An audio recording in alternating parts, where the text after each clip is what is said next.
Mga kaigsuunan ko diha sa Ginoo, ang kalibutan hilabihan na gayod ka paspas. Lahi na ang sa unang panahon ug lahi na karon. Nga diin ang karon na mga kapanahunan ang kalibutan hilabihan na gyud ka polluted sa pagkadautan. Murabag katong panahon sa una before ang lunop. Nga ang kalibutan ni atong panahona hilabihan na gyud ka dautan ug may hinungdan lagi pa kanaog sa Ginoo ang usa ka lunop aron sa paglimpyo sa kalibutan. Karon pod na mga panahona ang kalibutan hilabihan na gyud ka dautan. Nga diin ang kamatuoran gilimbungan o gisalikway na. Nga diin ang kamatuoran karong panahona nahimo na lang baliwala ug ang mga dili maayo o ang dautan nahimo na kining murag normal na lang sa tao. Nga diin ang sala karon ng mga panahona ginasaulog, ginakalipay ug ang pulong sa Ginoo ginabaliwala. Daghan ng mga Kristohanon wala nagatagad sa pulong sa Ginoo bisan mga Kristohanon na. Samot na sa mga dili Kristohanon wala gyud panahon sa pagpamati sa pulong sa Ginoo. But bisan taliwala ni anang tanan, ang Dios nagtawag sa iyahang katawhan nga mubarog sa kamatuoran taliwala man sa kapanahunan. Tingali, pipila kaninyo diriya gikapoy na. Gikapoy na sa mga atake sa espirituhanon nga bahin. Gikapoy na tungod sa mga struggles, mga problema. Problema sa panalapi, problema sa relationship, problema sa kaminyoon. Tingali, pipila kaninyo diriya gikapoy sa gubat diha sa pag-ampo. Nga diin, nagaampo ka pero murag wala man naminaw ang Ginoo. O kaha nagaampo ka pero murag wala man gyoy tubag ang Ginoo sa imong mga pag-ampo. Ug miresulta nga mibati ka og kakapoy. Tingali gikapoy ka sa ministry, unsa man ang imuhang ministry. Some of you nga naa diri na ay mga ministry, tingali gikapoy ka tungod sa mga challenges, mga hagit tungod sa kining ginatawag nato biton na hektik sa schedules, oras, tingali gikapoy ka. Paminawa ko ninyo ning taknaa sa kabuntagon. Ang kaaway muatake gayud kanimo tungod kay ikaw importante kaniya. Ikaw nakapansin or napansin kaniya tungod sa imuhang pagkakristohanon. Dili ka mahimong atakihon ni Satanas kung ikaw huyang. Dili kanya tagaag panahon kung huyang ka. Kay kabalo siya nga iya na ka. Giatake kaniya because you are under attack. Or you are under threat because you are the threat of his kingdom and his darkness. Kingdom of his darkness. No? Giatake kaniya kay hulga ka sa iyang gingharian sa kangit-ngit. But revival begins where God's people refuse to quit. Kung gusto ka nga adunay revival, kinahanglan nimo nga dili gayod mo quit, dili gayod mo give up, o dili gayod mo surrender aron makabaton ka og revival. Now nga ito mensahe ning taknaa sa kabuntagon, magahisgot kita ning gitawag fight to stand firm in a compromising culture.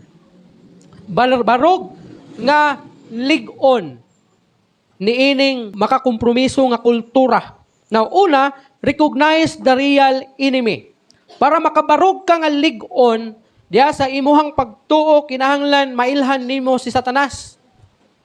Makaila ka kung kinsa gyud ang imong kaaway. In Ephesians chapter 6, verse 12, sa atong gibasa ganina, sa may giingon? O sa 6:12 di ay, wala ito gibasa. Ingon niya, Dria, kay wala kita makig-away batok sa dugo ug unod, kundili batok sa mga daotang espirituhanong gahom diha sa kalangitan, sa mga pangulo, sa mga anaa sa gahom, o sa mga daotang gahom na nagmando niining kalibutana o niining kalibutan sa kangit-ngit. So mao kini ang atoang gipakipag batukan. Kay mao kini ang isa sa mga lihok sa kaaway. So mga kaigsuonan ko diya sa Ginoo, stop blaming people. Stop fighting family or friends because your real battle is spiritual. Manang dili ta magapangaway. Kaya nga ato ang gipakipaggubatan o gipakig-awayan is espirituhanon. Now imagine nimo ang sundalo nga nakig-away while gina-ignore niya, ginabaliwala niya ang iyang kaaway nga naa sa iyang luyo. Unsay may tabo kaniya? Ang sundalo busy sa iyahang pagpakig-away sa mga kaaway niya diha sa iyang front. Pero ginabaliwala niya ang iyang kaaway nga naa sa likod. You cannot win by misidentifying the battlefield. Dili ka gyud mudaog kung mapakyas ka sa pag-ila sa natad sa panggubatan. Kana bitong maadto ka sa giyera, nya dili ka swito sa lugar, posible pildihon jud ka sa imong kaaway. For example, ang inyuhang grupo kay naay adtuan na mission sa giyera. For example, kuha na to gapansin gamay ang mamasapano, ang sa pagito 44, fallen 44 na sap. Oh. Nganong napukan man sila. Kaya ang ilahang atensyon nakasentro lang kay Marwan, ang leader sa mao nga komunista o terorista nga diin dunay award na $5 million kung wala ako masayop. So nakasentro ang ilahang atensyon ni adtong tawhana ug sa iyahang mismong payag kung asa siya nagtago. So dito sila misulod sa usa ka tawag nato na maisan nga dunay tulay nga nagkonekta sa mao nga Pikas Daplin nga diin mao'y bugtong dalan nila para makasulod sila sa lugar ni Marwan. So ang nahitabo, pag abot nila sa lugar ni Marwan, nakuha tuod nila si Marwan, pero dunay mga tao nga nakasibat nga mao'y ni balita nga dunay mga sundalo sa area ni Marwan. So wa sila kay balo katong mga balay nga layo ra sa balay ni Marwan, mga kwanto, reveal dito. No? Sa diha nga pagbalik nila og gawas kay duha man to sila ka grupo. Ang katong mga staff nakakurdon na ang ilang lugar. Pati itong ilang agianan nga tulay-tulay, nanay nakapwisto na mga sundalo sa kalaban. Hinungdan nga napildigid sila. Ano man, wala man sila ka bantay nga dunay mga kaaway sa ilang luyo nga nag-atang nga mubalik sila, mugawas. Kaya man sila laing gawasanan dito Adto ra man pud ilahang gisudlan katong giagian nila pasulod. Dito ra pud sila moagi pa uli. Wa gid sila kabantay nga dunay na mga tao nga nakahiring nga nasulod ang ilang lugar. Hinungdan nga na pildigit sila sa mao nga gubat nila. Na kumutan-aw kag maminaw ka sa mga testimony, wa gid sila kaya atong panahon na. Bisag nakuha nila si Marwan, pero wa gid sila makaikyas sa mga tao ni Marwan o sa mga sympathizers sa iyang grupo. Kaya daghang to sa sympathizers. The same pud na kanato ingon ng mga Kristohanon. Ilhon nato ang tinuod nato nga kaaway. Kay kung di ta kaila sa ato ang kaaway o sa gubat o sa battlefield na ato ang pakig-awayan, posible mapildi gid ta. Daghan na mga Kristohanon naluya diha sa ilang kaugalingon sa pagpakig-away tungod kay sayop man or naaman sa mali ang ilahang pagpakig-away. So kinahanglan ang hagit kanimo igsuon, stand firm spiritually. Barog nga lig-on diha sa imong espirituhanon. Pinaagi sa unsa? By guarding your thoughts. No? Kinahanglan nga ato ang protektahan ang ato ang hunahuna, ang ato ang mind nato, ato kini nga panalipdan kay kun musulod ang kaaway ni ining atong hunahuna, posible maapektuhan gid ta, mapukan gid ta. Kay ang battleground nato ang atong hunahuna man. Whatever na mga musulod sa atong hunahuna is muapekto pod sa ato ang lihok o buhat sa ato ang kinabuhi nato. Mo na kung kung nagakumpiyansa kita sa trabaho sa kaaway, posible makasulod gyud siya sa ato ang hunahuna. So we should protect our mind by reading the Word of God and by praying to Him. Ano man, kung dili ka nagabasa sa pulong sa Ginoo, dili ka nagaampo nga kaniya, posible lahi ang musod sa imong hunahuna. Puro mga butang o kalibutanon na mga buhat ang musulod sa imong hunahuna. Kung dili nimo na punon imong hunahuna sa pulong sa Ginoo, punon na siya sa kaaway. Mao nang wala kay hunahuna nga mag-alagad sa Ginoo, wala kay hunahuna mag-ampo, magbasa sa pulong sa Ginoo, kay occupied naman ang imong hunahuna. Puno naman siya. Di na siya masudlan. Kung ang baso bitaw o puno na siya og tubig, di na ka makadugang pa ana. Bisag unsa na mga sudlanan, as long as nga puno na siya, wala na space, di na ka makadugang ni ana. Ang atong una-una, kung puno na siya sa mga kalibutanon na mga panghunahuna o yawanon na mga panghunahuna, di na gid makasulod dira ang pulong sa Ginoo. Another thing, protect your family by praying together daily. No? Iampo ang imuhang pamilya nimo. Sama sa gingon, ang isa sa mga atakihon ni Satanas aron ka nga maluya sa imong pag-alagad isang imuhang family. Isa na siya sa target sa kaaway tungod kay kung ang family nato maigo gani, maigo pud ka. Maapektuhan pud ang church, no? Mao na nga protect your family. Pinaagi sa pag-ampo. Manang mag-ampo kita sa Ginoo nga ang atong pamilya mahimong protektado sa Ginoo, panalipdan sa Ginoo gikan sa atake sa kaaway.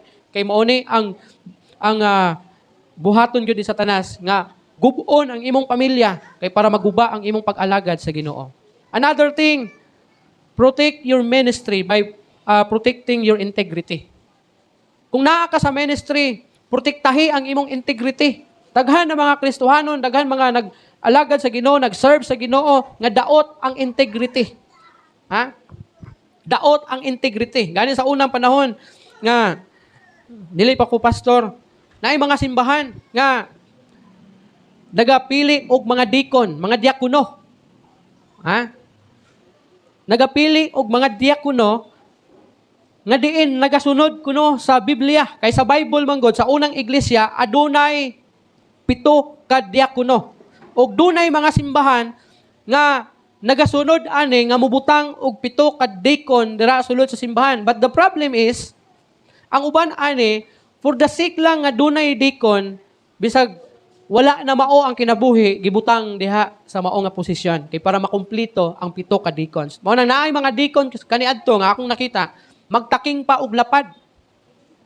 Ha? Magtaking pa og lapad diha sa bulsa kay ang lapad man gud sa una, masuod ra man gud na sa bulsa. Bisag karon kanang lapad masuod na sa bulsa. Di nang lapad nga gikag Japan ha. Ha? Lapad nga makaso sa Pinday. Ha? Bisag kanang senior, junior o senior bay tawag ana. Masuod na sa bulsa. Ug mao pa nay uso sa unang panahon. Dili pa nang kabayo.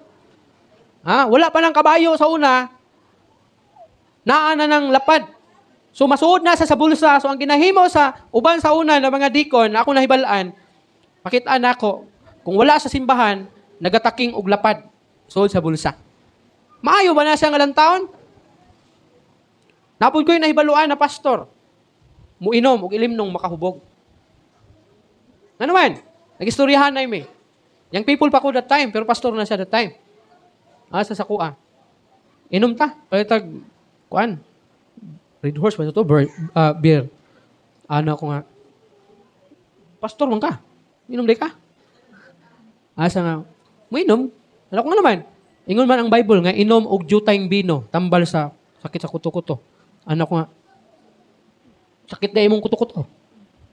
So, di man po daw. Uminom ang bino lagi. Ay ka ng limnong makahubog nga. Ingon ang Bible, inom og jutayng bino, tambal sa kuto-kuto. Usahay, ginagamit ang bersikulo para ma-justify ang yahang bisyo. Ang tinuod mo, ginayang gusto. Ginagamit lang niya ang Bible para lang sa iyahang gusto sa iyang unod. Na kung buot sabton, kung moingon ganit tambal, minimal ra gid na siya. Adto daw og butika, nya palit og tambal. Nagtagaan kag tambal nga mingon ang doktor sa mo, isa lang ka tablitas ha, taga humagkaon, taga adlaw. Unya kay hakog man kag tambal, giinom nimo ang 100 ka tablitas. Mabuhi ka o mamatay? Patay ka, bisag makaayo na 100 ka buk dunganon na mag-inom tanan. Patay ka. Sad to say, kadto siya, niinom gyud siya. Sa rason nga inom og jutayng bino, tambal sa kuto-kuto. Ang sobra makadaot. Ug usa pa, ang mga pagkaon nato karon na naman ay mga kuan. Mga tawag nato na mga wine. Napud ko'y nadungog sa una. Ay online. Ambot ilad, kaila mo ana nga defender. Ingon pa niya. Kato daw si Kristo sa una, nagisgot siya about sa kasal sa Kana. First miracle nga gihimo ni Jesus Christ ang paghimo sa wine katong unom katadyaw.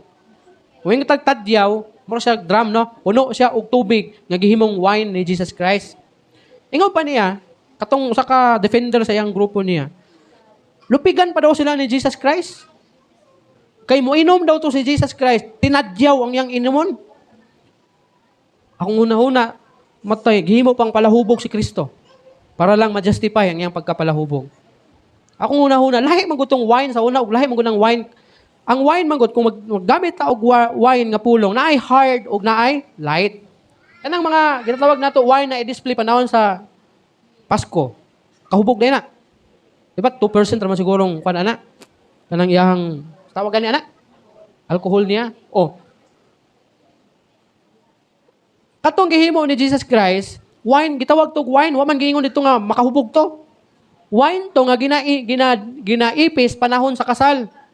Lain pug og mo daw ginaingon, mo ingon niya nga mo daw dunay kasal karon, mga hubog daw mga tao panahon sa kasal kay mag-inom gid daw sila kay panahon gud daw ni Jesus nag-inom sila. Lupigan pag daw sila kay ilaha ginalon ra daw ila. Kang Jesus Christ tinadyaw. Ang una-una para lang gyud ma-justify ning pagkapalahubog aning mga tawana. Usahay ang ministry nato nahimong daot tungod sa atong integrity. Madaot ang ministry kung madaot ang atoang integrity. So protektahan nato ang ministry pinaagi sa pagpanalipod-pod sa atong integrity. Di lang sa mga nagaserve sa Ginoo kun dili ka natong tanan. Kay ang atoang kinabuhi ministry ni siya. Ang atoang panag-ingnan nga nasa uban mahimo ni siya ministry. Kay unsa naman lang ang imuhaon niyang ministry diya sa gawa sa mga tao nga dili pa Kristohanon, including your family, relatives, friends. Kung nakita nilang imong kinabuhi, di man maayo nga panag-ingnan. So mao na nga kinahanglan pasigaon nato ang suga sama sa giingon ni Jesus Christ nga let your light shine. Pasigaon nato atong suga. Kay mao na atong ministry nato. Natay obligasyon nga mangdaog og kalag. Di na gani ka kabalo mo share daot pa gyud ang imuhang testimony.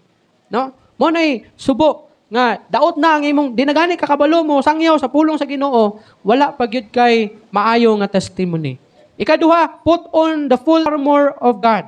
Isulob ang tibuok armadura sa Dios. Ephesians chapter 6 verse 14 to 17 unsay giingon, busa sukol kamo, isulob ninyo ang kamatuoran ingon nga bakos. Gamitan ninyo ang pagkamatarong ingon nga taming sa inyong dughan.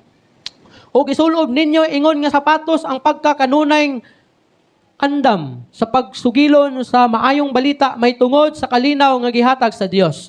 Gawas ni ana, gamita usab ninyo sa tanan nga panahon ang inyong pagtuo, ingon nga taming, aron dili kamo madutlan sa mga pagsulay ni Satanas nga sama sa nagadilaab nga mga pana.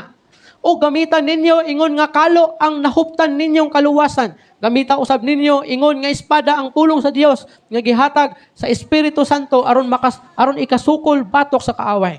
So aron makasukol kita sa kaaway, isulob nato ang tibuok armadura sa Dios. Unsa man ning mga armadura sa Dios? Belt of truth.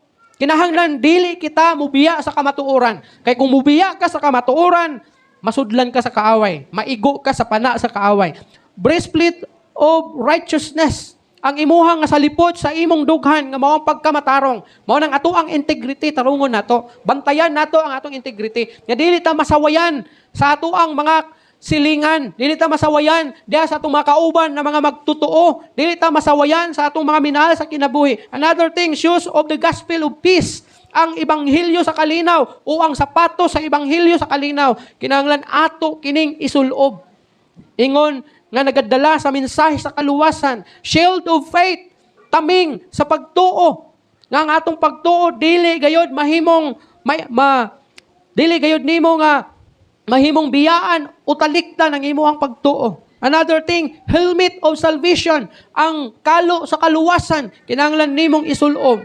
Sword of the spirit, ang espada sa espiritu. Kinahanglan ato kining isulob kay mao kini ang armadura sa Dios. Kay kun isa niini ang ato ang pagabiyaan o pagabaliwalaon, posible gayod na madutlan og maigo ta. Kadto si kisa pa ni? Si kisa pa kalaban lapu-lapu gani, Magellan. Nung napatay man to si Magellan. Ha? Armas? Titigbas? O nganong natigbasan man to siya? Ha? Kay gibaba siguro niya ang iyahang katong si tawag ani? Shield niya. Kay sa una man panahon nila lapu-lapu na sila shield gamit. Pag tigbas mo sagang, tigbas ni sagang na pud. Tigbas mo tiyan, sagang na pud diri. Oh, mo nang espada, di gid bakalaw sa imo. Pero kung napatay man to siya, si Magellan, kay posible gibaba niya ang iyang shield niya. Sa unang panahon sa Bible, bisang gani sa mga tanaw ka sa mga old movies or kanang mga kinaraan nato ng mga salida, sama ng Troy, Alexander the Great, nga diin manglupad ng mga pana nga ang ilang sagang nila katong shield nila. Pataas na kay para mo sangit dito. Bahalag bulapos basta di lang sila maigo. Kay kun wala to sila, tusok-tusok sila sa mga pana. Muna ang ingon sa Bible, isulob nato ni siya. Dalahon nato ni. Butangan nato og bakal atong dughan, atong tiil, sandal, kalo. Ang pinaka-example aning full armor na giskutan sa Bible, kanang mga sundalo sa una nga panahon, kanang tawag na sa 300, mga salida, Troy, Alexander the Great, kana ng mga sundalo. Na ikalo, na espada, na taming, na salipod sa dughan, na bakos, na sandal, na salipod diri kay para madipinsahan nila ilang kaugalingon sa panahon unya nga moatake ang kaaway kanila. But sad to say, daghan kanato wala na nagmainampuon. Daghan kanato wala na nagmainampuon. Daghan kanato mihunong na sa pagtuon sa pulong sa Ginoo. Labi na kung memoryado na halos ang mga familiar na mga bersikulo sa Bible. Di na mo basa, kay kabalo naman anak nga Bible. Nihunong na sa pagtuon sa pulong sa Ginoo. Igsoon, kung imo ganing hukason ang imuhang armor, madayag ang imuhang kaluyahon. Madayag gayod kung asa ka ig-on o asa ang imong patyanan. Ang atong armadura, mao ang atuang pagtuo, mao ang atuang pagsalig, mao ang pulong sa Ginoo, mao ang atong pag-ampo. Kung ibaba nato ni siya, makita ug madayag gayod kung asa kita pildihon sa kaaway. Hunahunaa kung ang sundalo walay armor. Unsay nagpaabot kaniya? Kamatayon. Kung walay armor ang sundalo, ang nagpaabot niya kamatayon. Ang kaaway, hinumduman nato, ang kaaway, dili siya magpasidaan kanimo nga moatake siya. Atakihon kaniya sa pinaka-luwis nimo, kaya pinakahinaan nimo. Kung asa ka pinakahuyang, dito ka atakihon ni Satanas. Dili na mo announce si Satanas sa imo nga, oy, wala ka nagampo, atakihon ta ka ugma. Dili na. Sa mga kasagarang mapildi nga mga kampo sa sundalo, sa hinungdan, sa diha nga kumpiyansa sila. Sa diha nga nagkumpiyansa sila, atakihon na silang Satanas. Kailan mo, kahinumdo mo anang salida nga, Troy man siguro na siya, naa sila'y kasabutan tali sa kaaway, nga magpistok sila. Pistok sila. So, sa ilang pistok sa una, nagpadala sila og regalo. Naghatag sila regalo dito sa gingharian ni Troy. Usa ka kabayo, nga dako kayong kabayo. Nanay termino nga gigamit nila. Usa ka kabayo nga dako kayong gipanday nila, statwa. Gisulod nila sa kay lig-on man kayo ang syudad sa Troy nga gibidahan na sa ni Brad Pitt na siguro na. Lig-on kayo wag yung makapukan sa ilaha. Bisag unsaon pag-atake sa kaaway, di gid mapilde. Hinungdan nakipag pistoks ang mao nga kaaway. So aron nga magpasig-uli ang ilahang kabubuton, naghatag siya og regalo. Ingon nga pasig-uli. Usa ka dako kayong kabayo nga estatwa o gisulod dito sa syudad. Pagsulod sa mao nga dako nga estatwa nga kabayo, lamanuhay na nga pasig-uli na, pistoks na sila, may kalinaw na. Mao tutungod ana naghudya ka, grabe nilang inom, udya ka, lipay, wala na yung mga nagbantay tungod kay wala na may kaaway. Wala na yung nagbantay. Tanan pati gwardiya naghudya ka sa kalipay kay wala na sila kaaway. And then sa diha nga nangahubog na tanan mga tao sa gingharian, wala na yung mga sundalo, wala na yung mga gwardiya nga naglatagaw pa. Ang sinitabo. Ang katong kabayo, miable ang pultahan atong kabayo nga gihimo nga regalo. Nanggawas ang ilabihang kadaghang sundalo nga nagtago dito sa sulod sa kabayo. Nga diin, giatake sila o gipamatay sila tanan. Pati si Troy, pati si Brad Pitt, patay siya. Tungod adtong mga kaaway na nagtago sa regalo. Mao na, nga kung sa ato na pagkakristohanon, kung ibabagay nato ato ang depensa gani, sudlan kita sa kaaway. Atakihon kita og pildihon kita. Kaya ang kaaway di na mo pasidaan nga, oh, matake ko ugma. Wala kay makita nga NPA diha sa bukid nga mag-announce nga, oh, ugma kung musaka mo ugma alas 9 sa buntag ambuson mo namo. Wala inana. atakihon ka sa panahon nga wala nimo damha. Ingon ana pud ang kaaway. Remember ang Bible nag-ingon, ang atong kaaway sama sa leon nagangulob nangita og tukbunon. So kung huyang ka, sikwati ka niya. The enemy will not give warning. He will attack at your weakest point kung asa ka pinakahuyang. Prayer, scripture, and worship are not optional. Ang pagsimba, ang pag-ampo, ang pagbasa sa pulong sa Ginoo, dili ni siya optional. Kundili, kini siya imuhang armadura, protection nimo ni. And lastly, refuse to compromise. Aron dili ka mapukan sa kaaway, kinahanglan magdumili ka sa pagkompromiso. Standing firm does not mean arrogance. Kung na kay barkada og mingon nga part, adto ta kuyog ta sa kuan kay mag pata ito, birthday sa tuang barkada ba mag-inom-inom magud ta suba-suba na. Ayaw taon kompromiso. Ang pagdumili dili siya nagpasabot nga arrogante ka. Nga hambugiro ka kay ngano di makamukuyog. Ayaw taon pagkompromiso, kay ang pagkompromiso mao kini ang mahimong hinungdan sa imong kapildihan. Standing firm means no retreat, walay atrasay. Ha? Kadungog masiguro mong salida ni but kung foreign ba na siya o si Palito ang nagsulti na, no retreat, no surrender. Oh. Ayaw atras. Ayaw og atras. Ayaw og kompromiso. No surrender, no compromise with sin or culture. Dilibot pasabot, kultura na ni siya. Musunod na lang pud ka. Daghan na mga Kristohanon, wala pa nakabiya sa kultura. Ha? Madto ka sa minteryo, pag una ka mulakaw, magdaob usa. That is culture.